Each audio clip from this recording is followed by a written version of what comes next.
Pozdrav svima dragi moji subscriberi i svi moji pratioci. Evo nas u trećoj epizodi 8. serijala Kako do prvih klijenata. U ovoj epizodi ćemo govoriti o tome kako se postaviti na prvom sastanku sa prvim klijentom. Prema tome, ako još uvek niste, pozivam da se subscribe-ujete na moj YouTube kanal, da lajkujete ovaj video i da zajedno idemo kroz sve ono što dolazi. Vežite se, polećemo. Postoji trenutak koji uništi ogroman broj freelancera.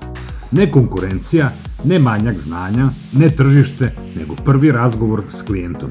Mesecima pokušavaš, objavljuješ sadržaj, tražiš klijente, šalješ poruke, pokušavaš da privučeš pažnju i onda konačno neko zakaže razgovor s tobom. I tada većina ljudi sve pokvari za nekoliko minuta. Počinju da zvuče nesigurno, previše pričaju, pokušavaju da impresioniraju klijenta i umesto profesionalca deluju kao neko ko očajnički traži posao. Klijent to oseti odmah.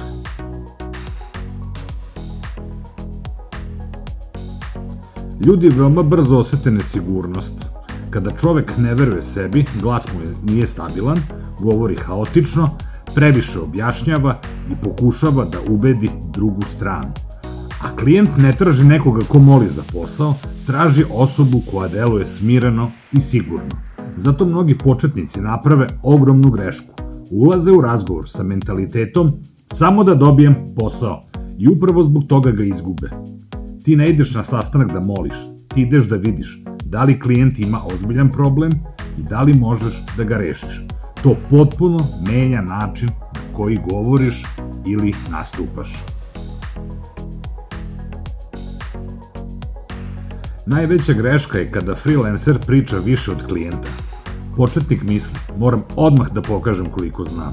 I onda priča bez prestanka, koristi komplikovane izraze i reči, objašnjava tehničke detalje i zatrpava klijenta informacijama. A klijent u sebi razmišlja, dobro, ali kako ovo rešava moj problem? Zapamti ovo. Klijenta ne zanima koliko ti znaš, zanima ga. Da li mu rešavaš problem, da li mu štediš vreme i da li mu olakšavaš posao. Zato profesionalci postavljaju pitanja. Šta vam trenutno pravi najveći problem? Gde gubite vreme? Šta vas trenutno najviše usporava? Najbolji freelanceri nisu oni koji najviše pričaju, nego oni koji najbolje razumeju problem klijenta. Mnogi početnici dozvole da razgovor postane haotičan. Klijent skače sa teme na temu, priča 10 stvari odjednom, a freelancer pokušava da odgovori na sve i razgovor gubi strukturu. Profesionalac radi drugačije. On mirno vodi sastanak, na primer, prvo ćemo proći kroz problem, zatim ću vam objasniti kako bih ja to rešio i onda ćemo videti šta ima najviše smisla. Jedna ovakva rečenica odmah menja atmosferu. Odjednom više ne deluješ kao neko ko traži posao, deluješ kao osoba koja kontroliše proces, a ljudi vole sigurnost i organizovanost.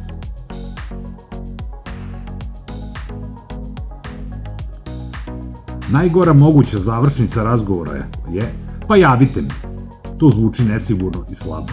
Profesionalci završavaju razgovor jasno. Na primjer, na osnovu svega što smo prošli, mislim da mogu da vam pomognem i poslaću vam konkretan predlog saradnje. Bez pritiska, bez moljenja, bez očaja. Ljudi ne kupuju samo uslugu, ljudi kupuju osjećaj da si stabilan, organizovan i siguran u ono što radiš. Ogroman broj freelancera ne izgubi posao zato što nema znanje. Izgubi ga zato što ne zna komunikaciju, ne zna psihologiju ljudi i ne zna kako da vodi razgovor. A kada naučiš da razgovaraš mirno, jasno i profesionalno, ljudi počinju potpuno drugačije da te doživljavaju. Verujem da vam je ovo danas bilo izuzetno korisno, svima vama koji počinjete i krećete u freelancing i svima vama koji pokušavate da na neki način poboljšate vaše poslovanje, poboljšate vašu komunikaciju. Ako još uvek niste, pozivam vas da se subscribe-ujete na moj YouTube kanal i da naručite vaš primerak mog priručnika Kako do prvih klijenata koji se nalazi u prvom pinovanom komentaru na ovom YouTube videu. To je to za danas, budite sa mnom i u narednim epizodama, pozdrav svima!